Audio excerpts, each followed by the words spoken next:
Hello, everybody, and welcome to a Sunday morning emergency pod on the PHLY Eagles podcast from my basement.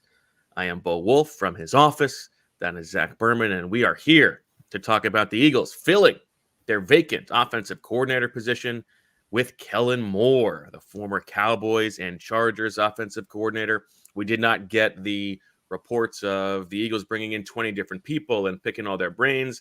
It felt like Kellen Moore made a lot of sense. I think you could make the case that he is, not Vic Fangio in terms of experience, but in terms of the most plug and play option.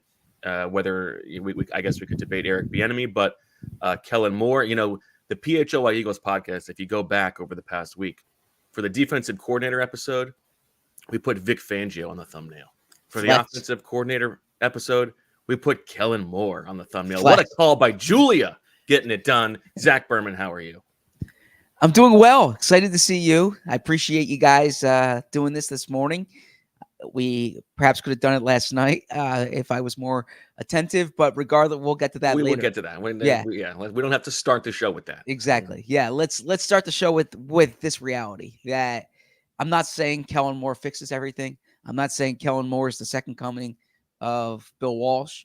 What I'm saying is that if you're committing to bringing in fresh ideas, this isn't paying lip service to it. This is doing it. This is an offense that looks different than what the Eagles have run, more so in the passing game than anything else.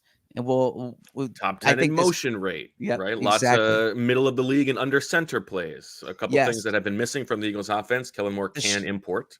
Yeah, the intermediate passing game, you'll see a lot of that. And it's someone who, frankly, he's been on the Eagles' radar now. They interviewed him for the head coaching job in 2021 when Nick Sirianni got it. And he's an established, experienced play caller, right? So I did like the idea of looking at kind of an up-and-coming guy. But we said, given the situation that the Eagles were in, they were probably going to prioritize experience on both sides of the ball, because they're in a situation where they need to maximize next year, and they kind of need to know what they're getting. And what you're getting, at least schematically and structurally, with Kellen Moore. Yeah. To me, the most interesting thing here, and I agree that both of these hires they sort of signal win now, at all cost attitudes, right? And I think we can factor that into what we think they're going to do this offseason. But the most interesting thing to me here is, we talked about after the press conference on Wednesday, we had to wait and see who they were going to hire at offensive coordinator to see what we really thought the Nick Sirianni allowing somebody else to be the head coach of the offense was going to be like. Now, I'm still not sure that Kellen Moore is that, but there's no doubt, as opposed to a Gerard Johnson who had worked with Nick Sirianni before and would be sort of building off of what already existed in the offense. I think it's fair to say that this is a absolute indication that Nick is going to be more hands-off with the offense than he ever has before. And I read it as a full clipping of his wings by Jeffrey Lurie. That's what came out of those postseason meetings was, you are going to be just focusing on your job as the head coach. We are going to bring in people who are going to run the other sides of the ball. And Nick Sirianni is obviously going to be involved in crafting the offense and, putting the structure together. But I don't think that this is going to be a case where, Jalen Hurts doesn't know who's making the play calls on the headset. They're bringing in Kellen Moore because, as you said, he has 5 years now of play calling experience. He has a pretty good track record. I think this is an interesting situation now for Sirianni, and this goes back to the brutal Tim McManus question: what would you say you do here now? It's going to be interesting now to see how this all plays out. Yeah, I would say that the passing game in particular is where it seems Jeffrey Lurie thought the Eagles needed to upgrade, that they were too stale there, because the passing concepts here are what interests you with Kellen Moore. I think the running game, it certainly wasn't there with the Chargers last year, and he's not a quote unquote run the ball coach, if you will. I don't think the Eagles want that. But what I bring this up as a way of saying that what Nick said on Wednesday was that they're going to blend some of what they've done with the fresh ideas of the new coach. And I think what you can see them blending here are the running concepts, which, I mean, we're strongly assuming, and I think it's fair to say Jeff Stoutland's back, right? Jeff Stoutland is a big deal in that building. Jeff Stoutland's the run game coordinator. So Jeff Stoutland continues to kind of bring what he believes in the running game and what Nick Sirianni and the Eagles have used in the running game. And you blend that with a lot of the concepts that Kellen Moore has in the passing game. And you're absolutely correct that there is no question. I don't believe Kellen Moore takes this job if he's running Nick Sirianni's offense. Kellen Moore is someone who would have options. He's 35 years old. He has a reputation. I don't want to overstate that a little bit, only because there are only so many jobs left. Sure. And like every person who gets hired or interviewed anywhere, the reporters say, well, like, this guy's an unbelievable candidate and he's going to have options. Like, let's walk it back just a little bit. But yes, he's highly thought of. Sure. I just don't think he's jumping at any offensive coordinator job he can get. Right. I think he comes here to call the plays, to be but he also gets to work with really good talent. That's going to make him look good in theory, right? Like, for sure. If it was, I don't think it's like this is only Kellen Moore's offense. I feel like this is he's here to be the main stir in the drink, but there are going to be lots of different components. No, I agree, but I don't think he takes this job like to learn from Nick Sirianni's offense, right? I think he takes this job to call the plays, to be the guy. So this is not just a different face and name in the title. I think this is a different offensive approach. I think so too. There are a few things that are not missing but unproven about his, like, he hasn't worked with a running quarterback per se. So I'm interested to see how that all plays out. And we've talked about, and Herbert can move too, but but they're not basing the offense, and it's not a major part of the offense. Of course, they can move. You can't play quarterback in the NFL now without being able to move.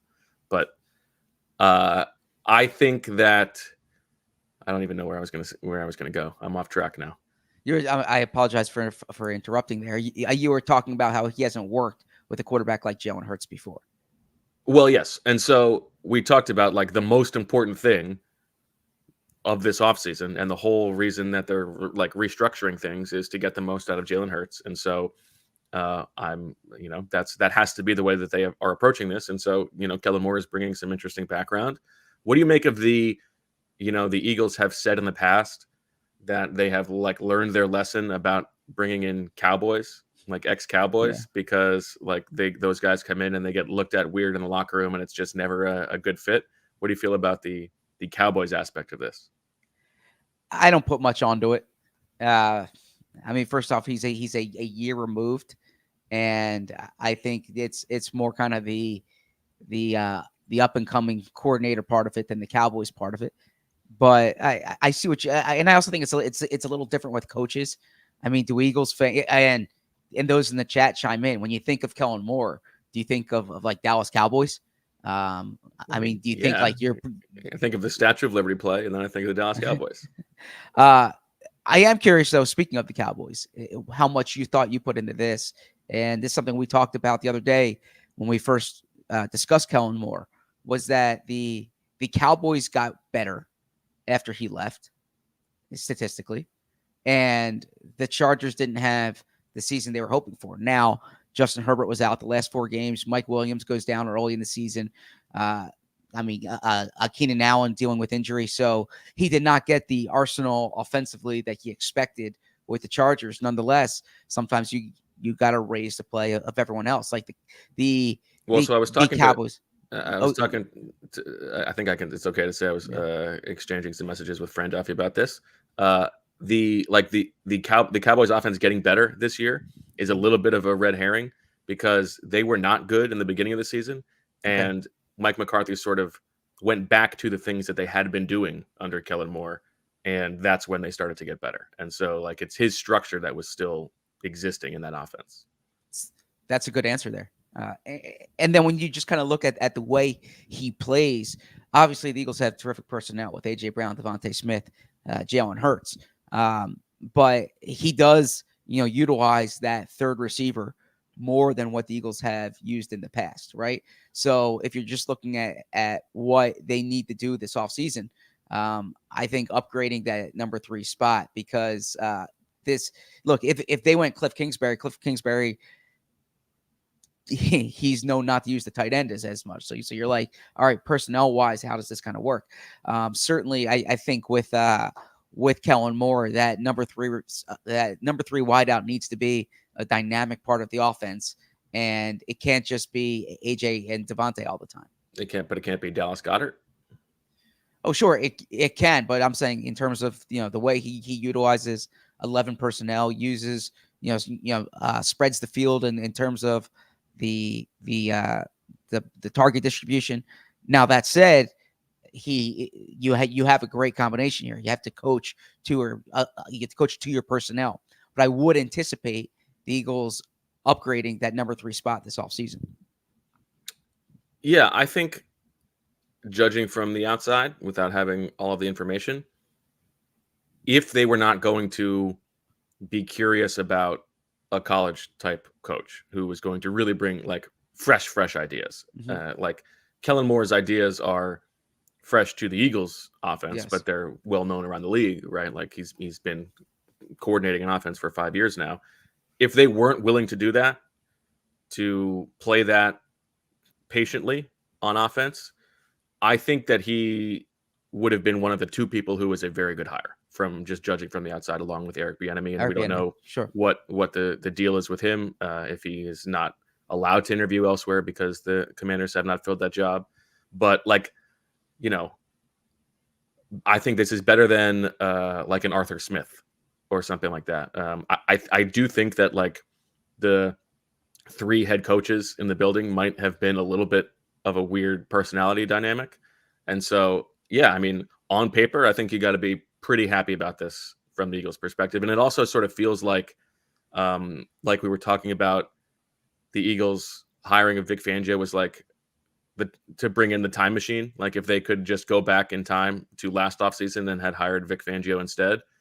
I think there's a little bit of that here, where like if they had been able to start the job market from scratch last year after Kellen Moore was hired, they might have hired Kellen Moore over Brian Johnson, right? And then they think in their minds, if we had had just 2 competent, good coordinators, maybe our season would not have gone off the rails so much. And so let's see how that plays out this year.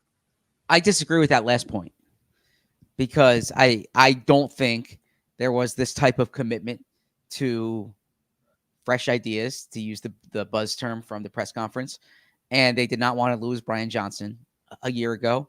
And if it wasn't Brian Johnson, it would have been Kevin Patullo. I think I think they were committed last year to taking what their offensive structure and kind of perfecting it, bringing it to the next level this offseason. I think they were humbled offensively, especially late in the season.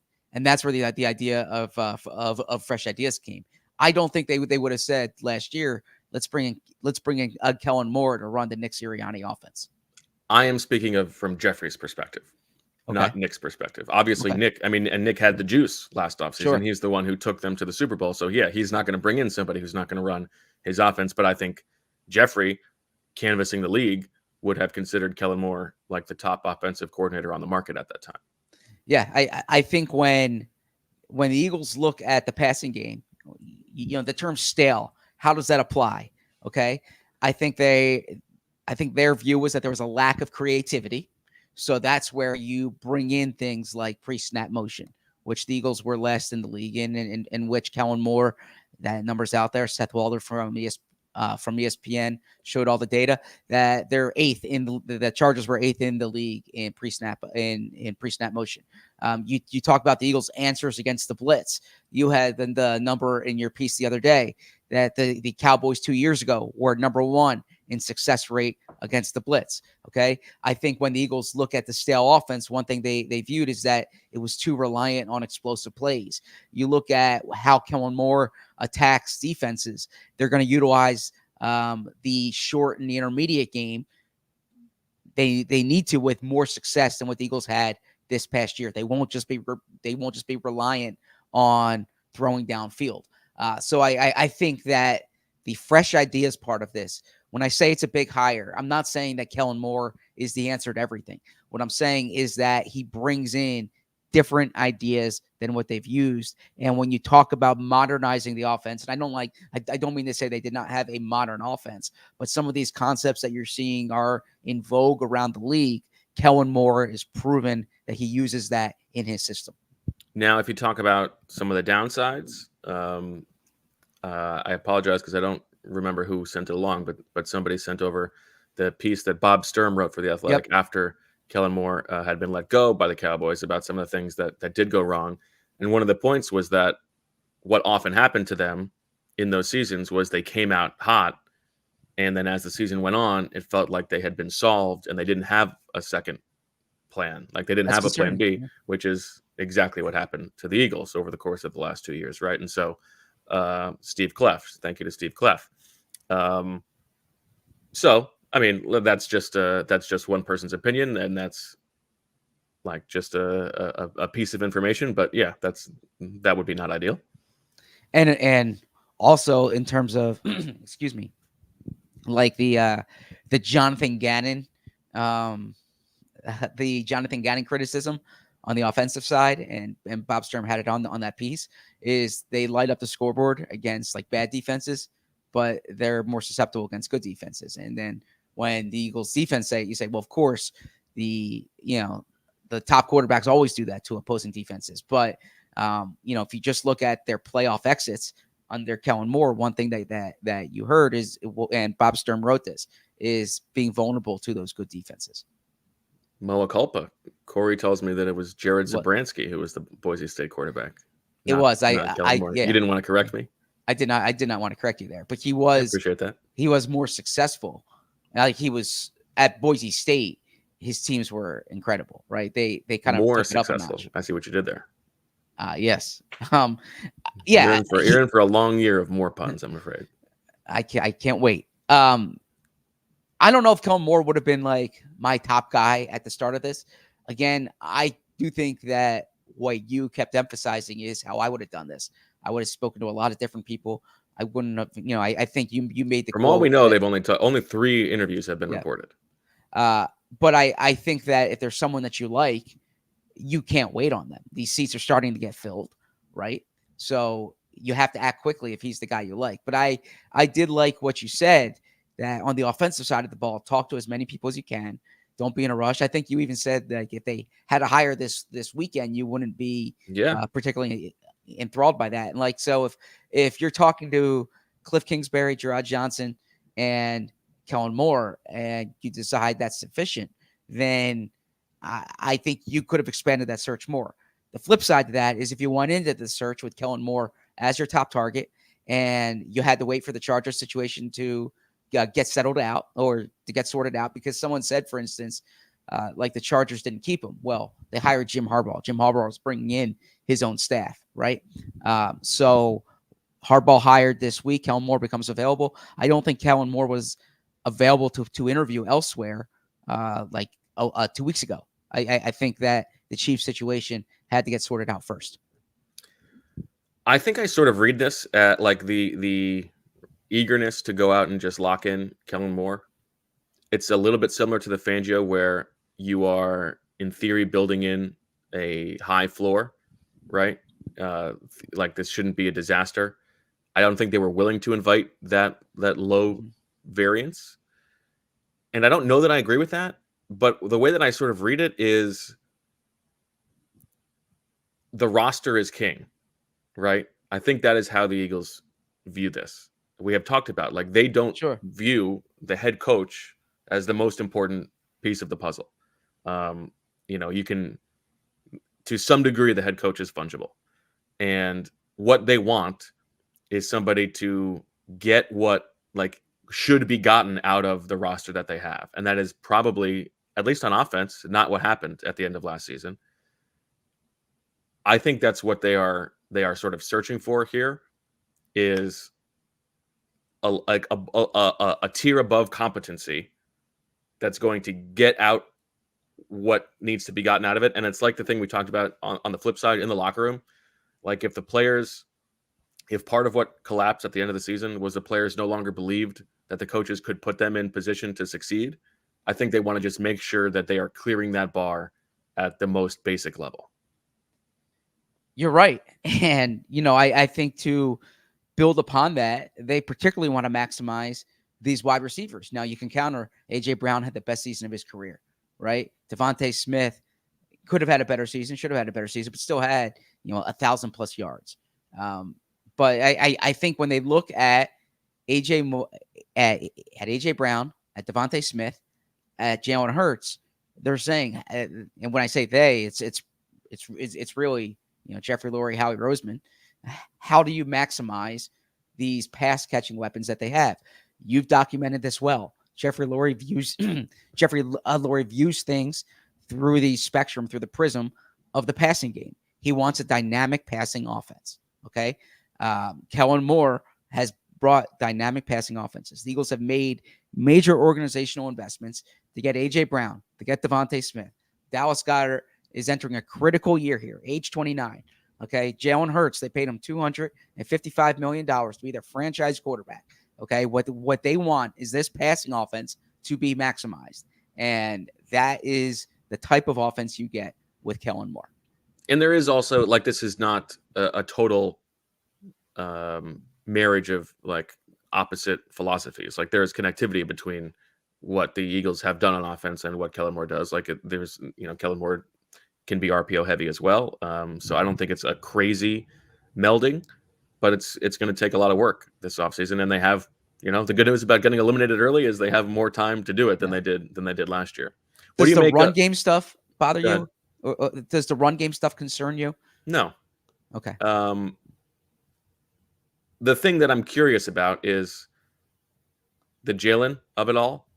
Okay. And we didn't really get an answer on that at the end of the season. Like, is that still supposed to be a big part of this offense? We didn't pay him more to do less. Well, that's not exactly how it played out over the course of the season, whether that was injury related or not. I'm curious if that remains a major part of the offense. But in terms of like run pass balance stuff, and he didn't run the ball that often, that doesn't bother me at all. And just I go back to what I said at the top of this, that I think they view their offensive infrastructure, the run game infrastructure they already have, as sufficient. And in particular, Jeff Stoutland, the offensive line, presumably without Kelsey next year, but still with major investments across, from left to right on the offensive line. They've proven over the past few years that they think they can just add a running back. And my guess is that's what they do again. And that and you have Jalen Hurts as a factor in the running game too. But I do think they're viewing this like Jeff Stoutland and the running game.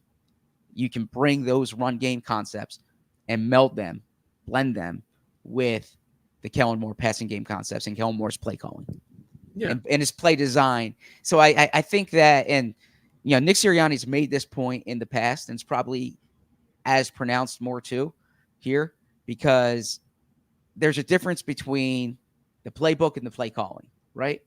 And the play calling, you could argue, needed work for the Eagles last year, but I think the Eagles viewed the playbook, the philosophy, the scheme needed to change. And that's where Kellen Moore brings a different element, is that philosophically, structurally, it looks different. And I agree with that. Don't you? Like, the menu was the problem, not the sequencing, not the ordering. Yes, agreed. And that's why when we talk about that Brian Johnson, I don't know if scapegoated is the term, but like Brian Johnson got a tough deal. Brian Johnson was calling from the menu provided to him. And like the big picture Eagles perspective here, and it goes into the big question going into keeping Nick Sirianni. Is he surrendering the offense? He already surrendered the play calling. He didn't surrender the offense. I think this is surrendering the offense. I think so too. What do you make of what this means for the rest of the offensive staff? Yeah, so we already saw, it's been reported in a few places, Alex Tanney free to look elsewhere. So a new quarterbacks coach. I can see potentially a new wide receivers coach, right? And I think Jeff Stoutland's back. I think Kevin Patullo's back. I don't have a strong feeling on how this might affect Jason Michael. or how this might affect Jamal Singleton. But I would assume that the quarterback coach and the wide receiver coach, there's some changes there. At quarterbacks coach, Doug Nussmeier, someone who's worked with Kellen Moore in Dallas and with the Chargers. He was a play caller in college, worked at Washington, worked at Alabama, worked at Michigan. Right, it was a big deal when Michigan hired him away from Alabama. He worked at Florida, so he's someone who has coordinator experience if they do bring him in as the quarterback's coach. Now, on one hand, I do think a coordinator should have say in who's kind of working for him because he's in charge of the offensive staff. On the other hand, I don't like the idea of just hiring a bunch of guys you've worked with before or doing that. I think you have a chance, especially at like positions like quarterbacks coach, where you identify someone up and coming, and similar to what the Eagles did with Brian Johnson. And we talked about this with Denise the other day. I wrote about this. There's not an offensive coordinator in place now who was in place during the 2021 season. So if Kellen Moore is good with the Eagles, chances are he's interviewing somewhere else to be a head coach this time next year, and chances are the Eagles must replace him. And I know the internal pipeline doesn't always work, right? But that's where the pipeline of like quarterbacks coach could be beneficial. And that's why I'm saying don't just hire someone the offensive coordinator is comfortable with. Hire someone you think has trajectory in his career and is someone who can help maximize Jalen Hurts. Yeah, I'm curious, like, are they going to try to do, like, if they're going to hire Mike Caldwell or Joe Barry as linebackers coach, right? Mm-hmm. Would they do the same thing and try to really have this, like, loaded staff? Like, would Byron Leftwich want to be a quarterback's coach for a year? Is that too many cooks in the kitchen? Is that too many, like, big personalities? I don't know. But I'm curious to see how they try to fill it. Yeah, and that's kind of the next piece of this equation. Pat White was on the staff. That would be fun. Yeah, look at that. Yeah, you put the Wildcat in. You get all these good former college quarterbacks, yeah. And it also tracks with what Nick said in that press conference about the coordinator is going to be working with the quarterback, right? Sure. So, and it tracks too with what the Eagles have historically liked to do, which is hire someone at offensive coordinator who has the quarterback background. And I keep saying, like, Brian Johnson fit that criteria as well. I don't want this to come off as like the Eagles viewing Brian Johnson as the problem last year. I think you framed it well, that the menu was the problem. And so you bring in someone who has experience putting that menu together and calling plays from it. Super chat here from Michael Bennett's dad buys double burger and fries. Am I the only one who thinks these hires are out of character for this team? Retreads are the antithesis of Jeff's historical model. I will let the Lurie historian take it. Yeah, I actually disagree. I mean, at the head coach level, yeah, but not at the coordinator level. As a matter of fact, their best coordinators have been, former coordinators elsewhere. Frank Reich was an offensive coordinator elsewhere. Shane Steichen, actually, both of them came from the Chargers, coincidentally enough, right? Just like Kellen Moore is. Shane Steichen, Frank Reich were offensive coordinators elsewhere. Jim Schwartz, the Eagles won a championship with him. He was a defensive coordinator and a head coach elsewhere. Jim Johnson isn't, well, he wasn't like the young up-and-coming defensive coordinator, and I think he did have he had experience as a defensive coordinator when the Eagles hired him. So, no, I think at the coordinator level, this actually fits what Jeffrey has looked for. He hasn't looked for that at the head coaching level, but definitely at the coordinator level, because one thing that he wants is to have that. I mean, when I say dynamic coaching staff, it sounds kind of like their buzzwords there, but he wants a strong coaching staff. And typically, one way to have a strong coaching staff is to have people who maybe were a level up elsewhere or were at that level elsewhere and needed to change the scenery or needed to come down a level.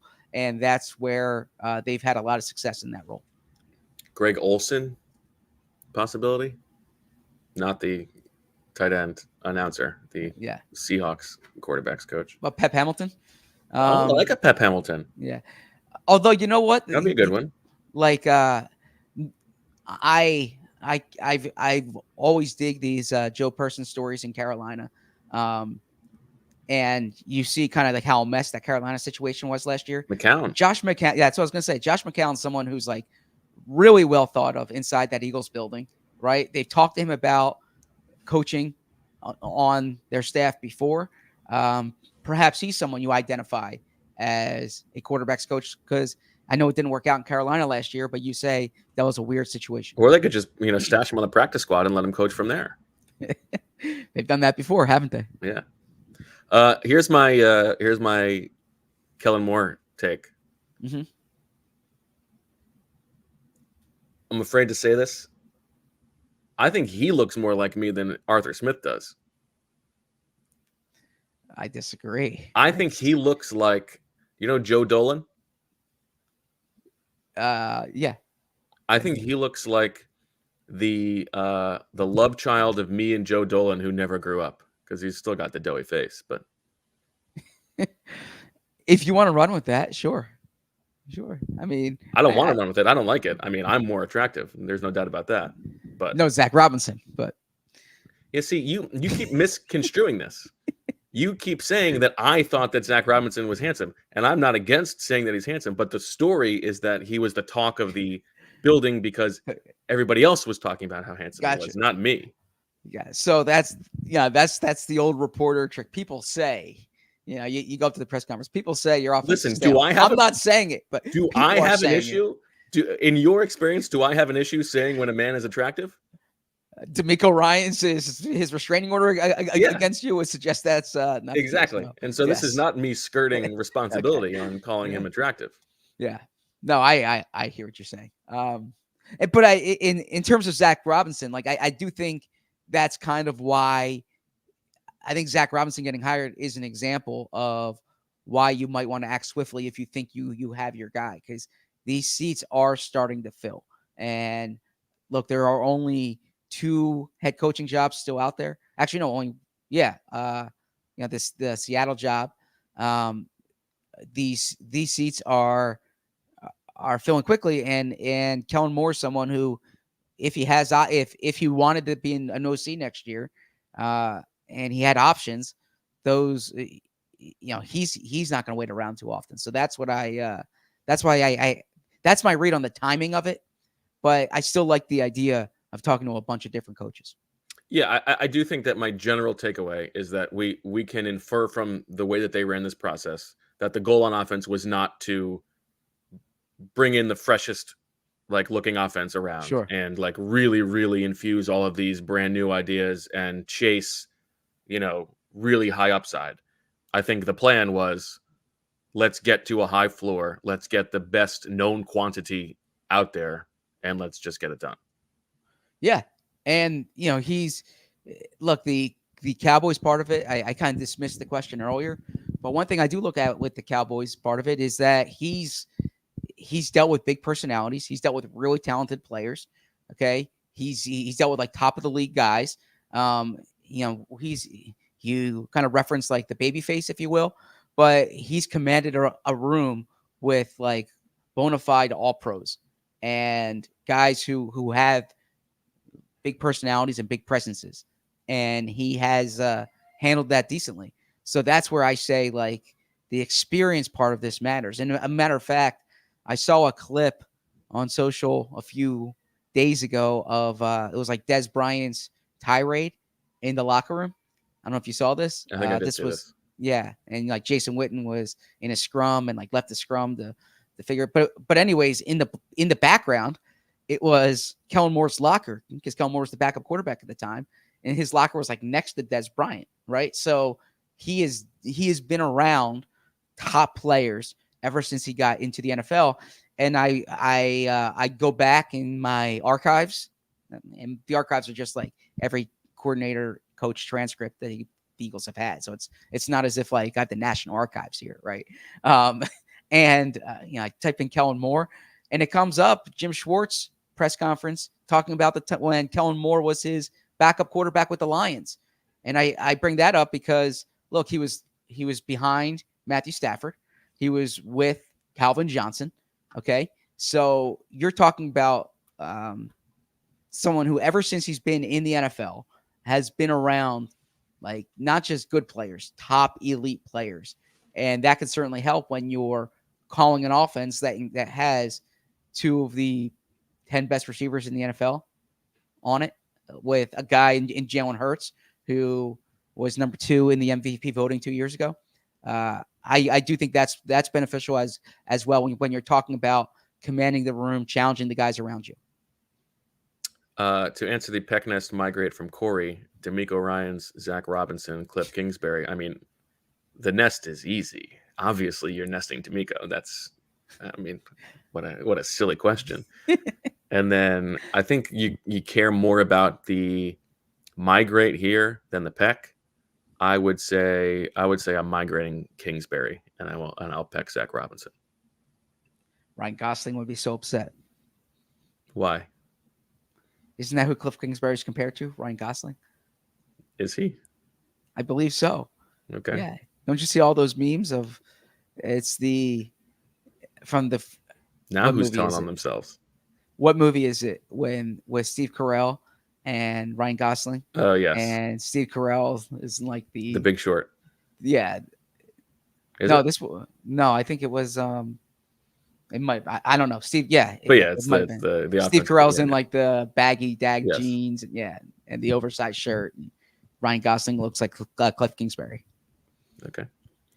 All right. I think that I will let you and Rich talk a little bit more about the Kellen Moore fit on the show tomorrow. But I do think now that we've gone 35 minutes in, we should talk about what some people want to talk about. Yeah. Tell us how last night went for you. Yeah, I apologize. I did not have this last night. Will you ever be sleeping again? My wish is probably no, but yeah. Look, man, all the work that we've been doing. Yeah, last night was Emily and I coming on different fronts, trying to get you to be rested. It all just backfired. Yeah, last night was an Advil PM night. No football on for the first time since the summer. Right, when you talk about college and pro football, there was nothing on this Saturday. I mean, there was a great NBA game I missed. I saw the highlights of it. I had, Emily was out of town yesterday, and so I had a great day with the kids. But I was pretty. That'll tire you out. Yeah, I was pretty tired, and I did get a stern. I don't want to say stern talking to. That's but like a stern. You really need to sleep more comment this week because the Eagles are out of season now, and there were a few nights when I was either up late or on the iPad in the middle of the night. And so took Advil PM. And I don't want to be like when Les says every time he works out or every time he went on a run, the Eagles wouldn't make a move. But, these 2 times I take an Advil PM, and I bring up the Advil PM because once you take it, you're in a trance, right? You're not getting up in the middle of the night to scroll your phone. You are out cold. And so I was out cold. And the last time that happened with major news was when Doug Peterson contracted COVID, right? So, well, not when he contracted COVID, when he tested positive for COVID. I don't know when he contracted it. So you're saying that it's been 3.5 years since you got a good sleep? I'm not saying that. I'm saying that those are 2 times when I've completely slept through news. Now, one thing I don't want to mischaracterize this. I do like mischaracterize it. I do like my sleep. I do like sleep, right? But I'm a light sleeper. So typically when my cell phone's buzzing in the middle of the night, like I will, or I just like a lot of people do, I'll get up at 1 a.m. or 2 a.m. and look at the phone, and then I'll respond there. You pee then too? What's that? You pee and then too? When you get up in the middle of the night? Do I pee? Yeah, I pee in the middle of the night. Yeah. Yes. Just saying. So I'm getting older. I got to get up in the middle of the night to pee. Okay. I mean, I didn't have to give the full thing, but yeah. Plus, we know you're not sitting down. Definitely not doing that. Stand by that, quite literally, actually. But yeah, definitely not sitting down. Get over yourself. But what's that? You got to get over yourself. It's the middle of the night. You're walking over like a zombie. Just sit down, relax. No. I mean, no. That's no. I will stand on this hill very proudly. Okay. What are you so proud about? Why is that something to be proud of? I shouldn't say proud. I'm just saying I'm not going to succumb to the peer pressure of sitting down to pee. Okay. It's not like not manly to sit to pee. It's not a matter of fact. It's not a matter of being manly. It's just I don't know why I'm sitting down to pee. Like I take a load off. In any event, yeah, I slept through the night. Went to bed at like 9:30 when I saw it this morning. Yeah, what was this? Was this like a full heart drop? Nah, it wasn't like. Honestly, I mean, I wished I was up at 10 o'clock or 10:30 when Howard Eskin put that out, and then thereafter when some of the national reporters put that out. Yeah, by the way, you gotta give credit to Howard because people are. I've seen a couple other like whoever had it first. Eskin had it first. Yeah, Howard had it first for sure. Yeah. Just like D-Gun had the Fangio thing first, right? Yeah. Yeah. Well, I mean, first off, I wish I had it first, right? I wish I had some type of tip on this, and then I certainly wouldn't have taken the Advil PM. But no, look, the Peterson thing bothered me because we were in like the throes of training camp back then. And this time of year, a Saturday night,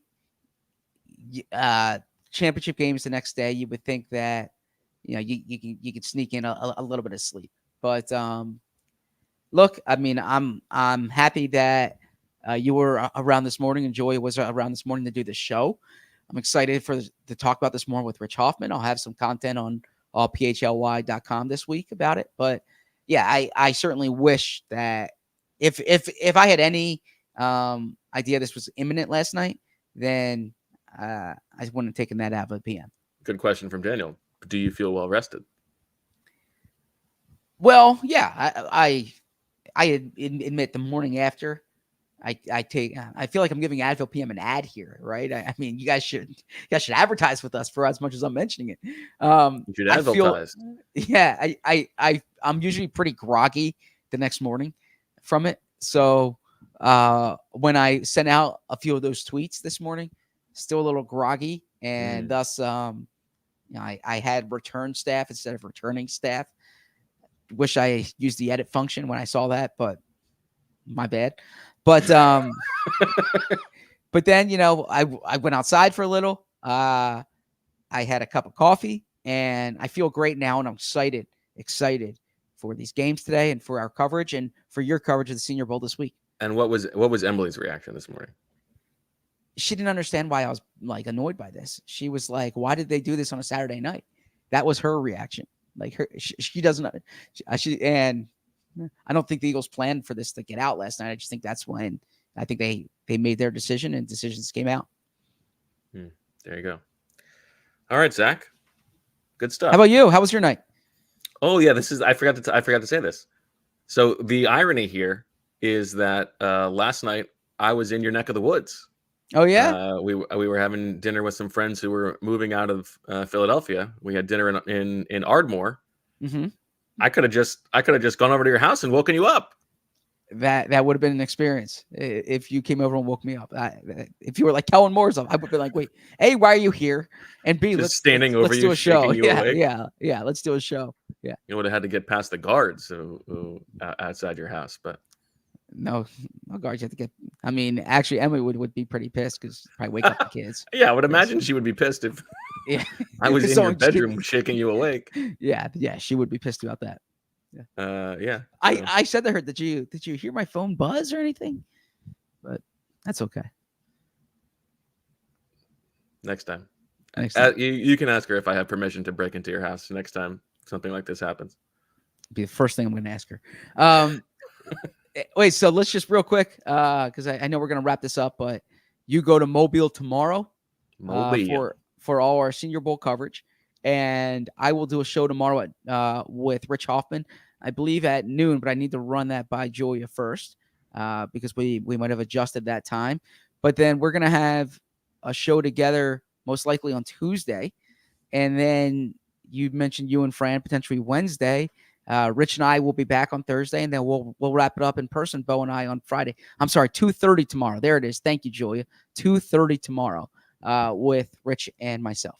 Yes, I think the listeners can know that, like, generally speaking, we are we are pivoting towards eventually we're going to be noon every day. This week is going to be a little bit different. We'll fluctuate a little bit because of the Senior Bowl travel. The week after that, we will be on the scene at the Super Bowl from Radio Row. I think most of those shows will be at noon, but not set in stone yet. And then starting like March 1 or by the end of maybe post Super Bowl, we're going to start locking in noon every day.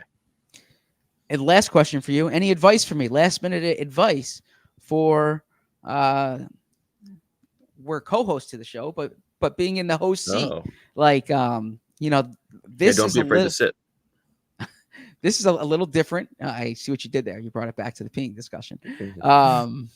But when I've been trying to figure out during the past few days when to quickly like at what point to start the introduction when the screen grab comes on, the music stops. Well, Julia will tell you she still said mics are hot. Yeah. Well, no, the mics are hot before that. But you come on right before our picture comes on.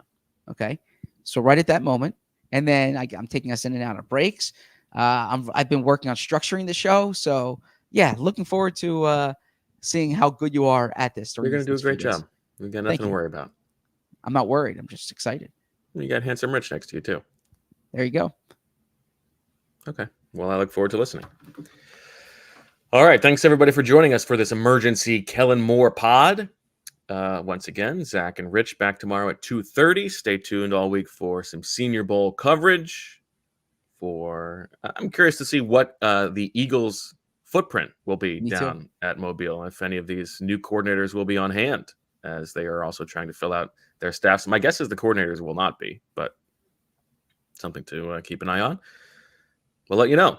So for Zach and Julia and Rich and the chinless love child of Joe Dolan and myself, we thank everybody for listening and watching. We will talk to you tomorrow. And as always, we love you. We all silly like the mayor.